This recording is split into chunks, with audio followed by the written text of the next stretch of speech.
All right, ladies and gentlemen. Give it up for our next performer, Dana Petersen Moore.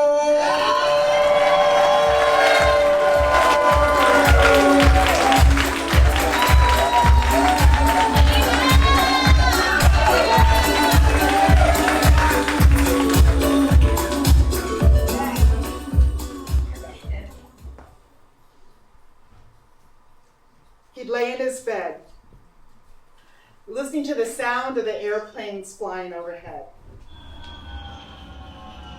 And from the buzz and the whir and the chomp, he could tell whether it was a Piper Cub or a single-engine airplane, or maybe even a commercial plane coming in from the Topeka airport loaded with passengers. But his favorite, his all-time favorite, was the heavy engine of the military planes coming in and out of the Forbes Air Force Base. Both were near his Clay Street house. It was the 1940s, Topeka, Kansas, and flight was happening all around him. Kansas was the epicenter of flight. Airplanes were being built every single day. Planes were flying over that Clay Street house every single day. And he'd hear it, he would feel it, and he wanted to be part of it. He wanted to fly. And so he spent his life, his little life, his young life, getting ready. He studied math, science, engineering, electronics. His father on the local radio station. So he knew about mechanics and parts, how to put things together and take things apart. But he also paid attention to physical fitness. You see, he had a fear of flying. As much as he wanted to fly, he was afraid to leave the ground. He was afraid and really bothered by the rumbling that would come up from his tummy and into his chest and into his throat and into his head space that would say, don't leave the ground, don't fly. But he wanted to fly. So he had to find a way to manage that. And he did. And he did. And that skill would serve him well for the rest of his life. At age 17, he decided, I'm ready. I'm ready to do this thing called flight training. So he stopped his college education and applied to take the test to get into the military. Presents himself, he knows he's ready. Presents himself for that test. And he goes, I got that one. I got that one. Oh, I'm good on that. I got it. I got it. I got it. And when the white proctor looked at the test results, and he looked up and saw him, he looked again, and he said, ain't no way. No black boy from Topeka, Kansas could have passed this test without cheating. You cheated. You cheated. You're indignant. You cheated. So he had a choice. Take the fail in the dream, or suffer the indignity of having to take it again. What did he do? Y'all know what he did. Y'all know what he did. He took that test again, and guess what? Did even better. Did even better. Even better. Passed that test with flying colors. He was in. But it was Kansas. The 1950s. Pre-Brown. Pre-Brown. Y'all know what that means? The most racist, hyper-segregated, hyper-hating on black folk. And it was the military. They hadn't all segregated yet. He was in, but still challenged. But he was determined. He had something special. He was determined to stay the course, to fight that fight for those wings. And he did. No matter what insult they threw at him, remember, he trained himself. I'm not going for the bait. I can manage this. I got it. I got it. Call me names. I don't care. I got it. I'm in, I'm staying in. His early test results were, not all the best. Not all the best, but eventually, the flight instructor wrote, he is a natural in the air. He is a natural in the air. Keeps going, and he gets commissioned as a pilot. And he answers that call. He answers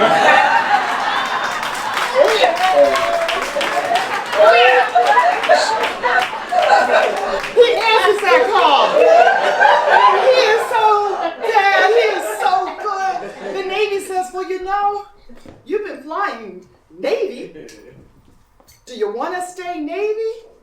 Or do you want to go Marine? You want to go Marine.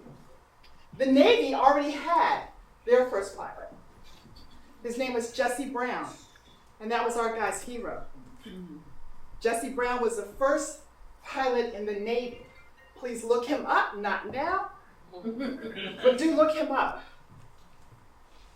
And so he thought about it. He said, the Navy has their first black pilot.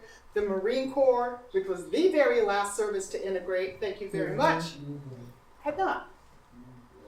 And so he chose the Marine Corps. Hoorah! Hoorah! Say again. Hoorah! Hoorah! He chose the Marine Corps, making him the first black pilot in the Marine Corps. Yes. He wrote, number one, wars came, promotions came. He ends up in Vietnam as a lieutenant colonel, command of an air wing. Guess what it was called? The Black Knights. I won't keep you guessing. It was called the Black Knights, and he is the first African American to command an air wing in any branch of the service. This little guy who lay in bed. Totally cheated. Amazing. There's a family. Family comes. Wars come. Medals, honors, recognition. He earns a Purple Heart. He keeps going. He gets promoted. He becomes the first black general in the United States Marine. Remember where he started. But he doesn't stop there, y'all. He earns a second star, and he earns a third star. He is commander at Quantico, Virginia, the home of the Marine Corps. He is amazing, amazing. In 2016, the Navy forgave him for not staying Navy, and they named a destroyer after him. Wow. It is named the USS Frank E. Petersen Jr. All right. Hoorah! Hoorah! That man is my father. All right. All right. That man is my father.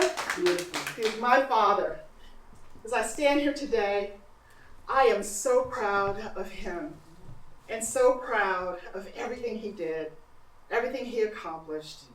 And I believe he was really proud of me. I didn't always know that. As the daughter of a military officer, we had separations. There were times he was gone.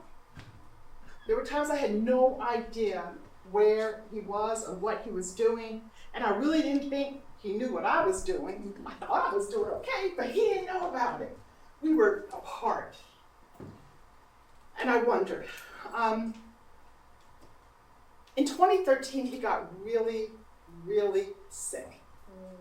He had lung cancer. He gathered us all at his home, just over the Bay Bridge, on the Chesapeake Bay, and he said, family, they tell me I got 2 weeks to live. Yeah.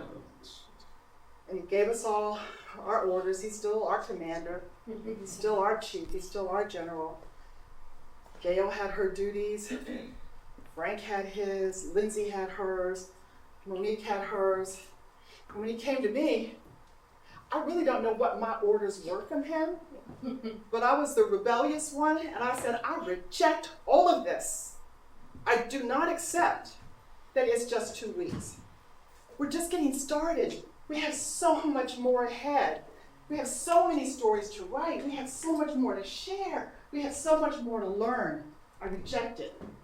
And he looked at me and he said, DP, I do too. I do too. We linked arms, and that is how we began the fight for that eagle to keep living. The fight for that man to keep living.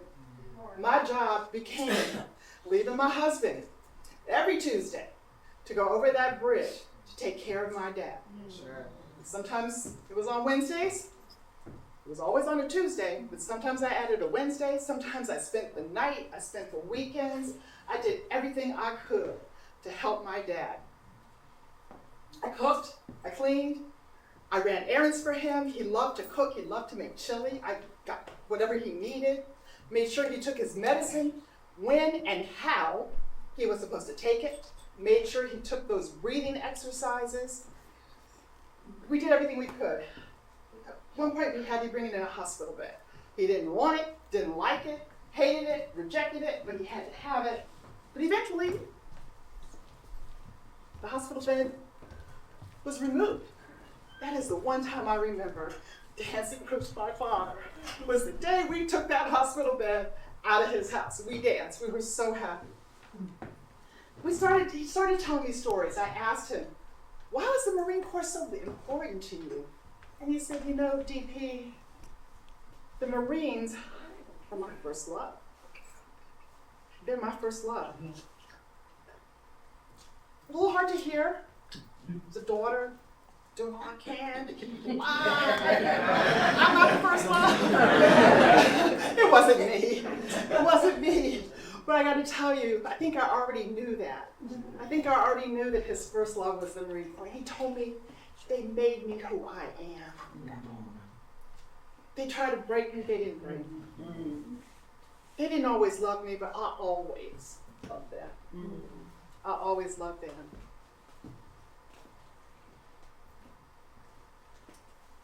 I remember finding a photo album that my mother had kept from their time in Hawaii. And there were lots of photos of my dad, just this amazing, amazing young pilot. And I opened the album and I said, Dad, who is that? And he wasn't all there. He was close. John was close. It had been 1.5 years at that point. All right. Oh yeah, I forgot to tell you that. That's an important part. We have far more than those 2 weeks. And I gotta tell you, I prayed all the time, more time, more time, more time. Dear God, more time, more time. Not ready, not ready. So we were 1.5 years in, and he looks at the album. He's absolutely gorgeous. And all y'all, you would look at this and say, that's a real deal. And I said, who is that? Who is that? And looked. DP. That's me. That's me. That was him. That is who he is. That's who he was. About a week later, we're gathered at his bedside. He's close. We'd all gathered. And I'm holding his hand. He's laying in his bed. We're hours away. I'm holding his hand and I'm wondering, can you hear the airplanes flying over, headed to BWI? Can I hear the eagles out there soaring around his house? Does he know that we're here? Does he know that I'm here? He let me hold his hand for just a moment, and then he pushed it away. And I wondered, is this the rejection that I had felt before, or is it release?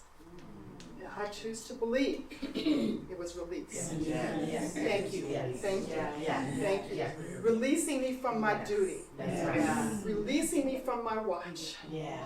Releasing me from the assignment of caring for him and literally breathing for him, making sure he was fed and clothed, bathed, and clean, taken care of. He died within an hour. We gathered around his bedside. And I don't think I even shared this in our rehearsals. We sang the memory for him. I watched as the hospice workers prepared him. I was still standing watch. And I think in many ways, I'm still standing watch over my dad and his legacy. And let me tell you, everybody out there, I always will. I always will stand watch for him. And it's especially important now because there's a new war. Yeah.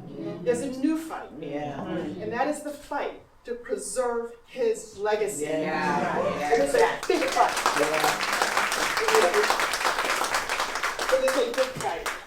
The current commander-in-chief has decided that people like Lieutenant General Frank E. Petersen, my father, should be erased from the history books. That's right.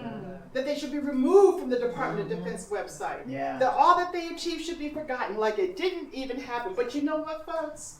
There's this thing called libraries. And there's these things called books. And the internet. And social media.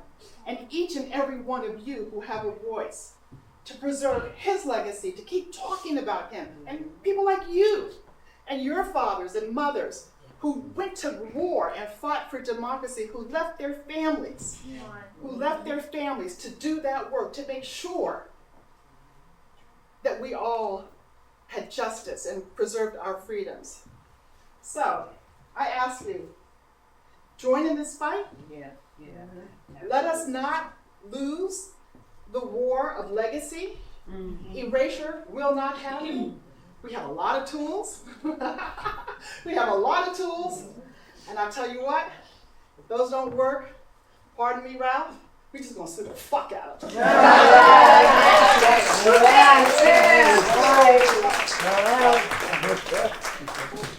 I talk to my dad often. Dad, you just stay right on up there, flying high and protecting everything up there, because I'm right here on the ground. I'm taking care of this war. I got you. From the whole black mountains to the swords of Trafalgar, the Valiant and battle in the air, on land and sea. 35 for life. Y'all give it up for Miss Dana Petersen Moore, y'all.